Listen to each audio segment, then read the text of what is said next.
Assalamualaikum warahmatullahi wabarakatuh. Kembali lagi di channel Okso bersama aku Salman. Kali ini aku akan membagikan informasi materi tentang dampak informatika dalam bidang intelijen cyber. Yang pertama, pengertian. Informatika dalam intelijen cyber merujuk pada pemanfaatan teknologi informasi untuk mengumpulkan, menganalisis, dan memproses data digital guna mendeteksi serta mencegah ancaman cyber. Tujuannya adalah menjaga keamanan nasional, organisasi, dan individu dari serangan cyber seperti spionase, sabotase, atau penyebaran disinformasi. Contohnya, Badan Cyber dan Sandi Negara atau BSSN di Indonesia menggunakan sistem pemantauan cyber untuk mendeteksi serangan ransomware dan kebocoran data dari situs pemerintahan. Selanjutnya ada dampak positif. Deteksi ancaman lebih cepat.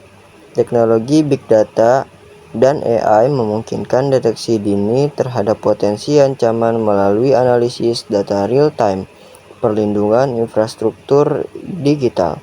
Contohnya, NSA Amerika Serikat menggunakan algoritma machine learning untuk memantau lalu lintas internet dan mendeteksi potensi serangan teroris digital sebelum terjadi. Selanjutnya ada perlindungan infrastruktur digital melindungi sistem vital seperti pembangkit listrik, layanan keuangan, dan transportasi dari serangan cyber. Pengawasan serangan lintas negara. Contohnya Israel menggunakan intelijen cyber untuk mencegah serangan terhadap jaringan air dan listrik dari kelompok peretas asing. Selanjutnya ada pengawasan serangan lintas negara, memudahkan pelacakan sumber serangan termasuk dari negara lain atau organisasi kriminal global. Contohnya, Interpol menggunakan sistem intelijen cyber global untuk melacak jaringan perdagangan data curian lintas negara. Selanjutnya, ada dampak negatif. Pelanggaran privasi warga negara, pengumpulan data secara masif untuk tujuan intelijen bisa melanggar hak privasi individu jika tidak diatur dengan jelas. Contohnya, kasus bocornya program PRISM oleh Edward Snowden menunjukkan bahwa NSA memata-matai komunikasi warga sipil tanpa mandat hukum yang jelas. Selanjutnya, ada penyalahgunaan kekuasaan. Tanpa pengawasan yang ketat, teknologi ini bisa digunakan untuk memata-matai lawan politik atau masyarakat sipil secara ilegal. Contohnya, beberapa negara otoriter menggunakan intelijen cyber untuk memantau dan menekan aktivis melalui media sosial. Selanjutnya, ada ketergantungan dan kerentanan teknologi.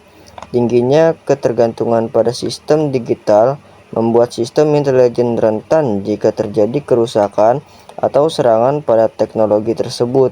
Contohnya, serangan cyber Notepad-nya tahun 2017 melumpuhkan sistem komputer, pemerintahan, dan swasta di Ukraina, bahkan berdampak global.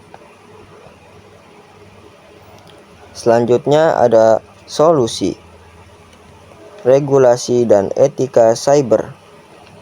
Perlu dibuat regulasi yang jelas mengenai batas-batas penggunaan intelijen cyber untuk mencegah penyalahgunaan dan pelanggaran hak. Contohnya, Uni Eropa menerapkan regulasi GDPR untuk mengatur pemrosesan data, bahkan oleh lembaga intelijen.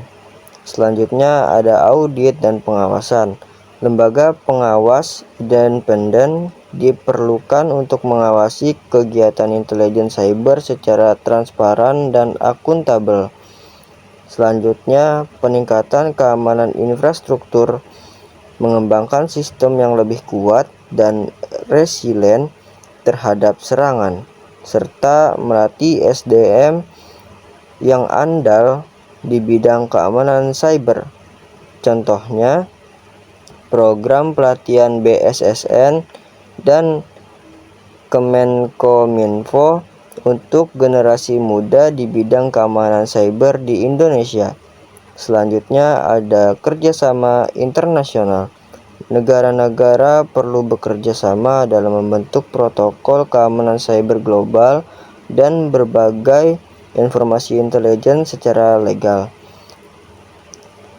Contohnya, ASEAN Cyber Security Cooperation Strategy mendorong kolaborasi antar negara Asia Tenggara dalam menghadapi kejahatan cyber lintas batas.